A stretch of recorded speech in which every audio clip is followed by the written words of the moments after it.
सामनामधील सल्ला वाचला, परंतु जुलै महिन्यामध्ये महाविकास आघाडीची गरजच नाही असं जेव्हा राऊत साहेब म्हणाले, त्यावेळेला भविष्यामध्ये अशा तऱ्हेचा सल्ला द्यावा लागेल याची जाणीव ठेवली असती तर अधिक बरं झालं असतं. आम्ही मनसे आणि शिवसेना उद्धव बाळासाहेब ठाकरे या पक्षाच्या जवळीकीच्या चर्चा ऐकत होतो आणि एकंदरच सुरुवातीपासूनच जर आमच्याशी चर्चा केली असती तर आम्ही आमची भूमिका स्पष्टपणे त्या ठिकाणी मांडली असती आणि आमचे राजकीय मतभेद असू शकतात याची जाणीव ठेवणं गरजेचं होतं.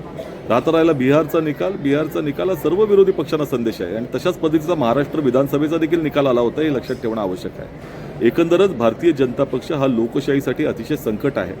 असंविधानिक कृत्य ते करतात, संविधानिक संस्थांचा दुरुपयोग करतायत, अनैतीचा वापर करतायत हे निश्चितपणे स्पष्ट आहे.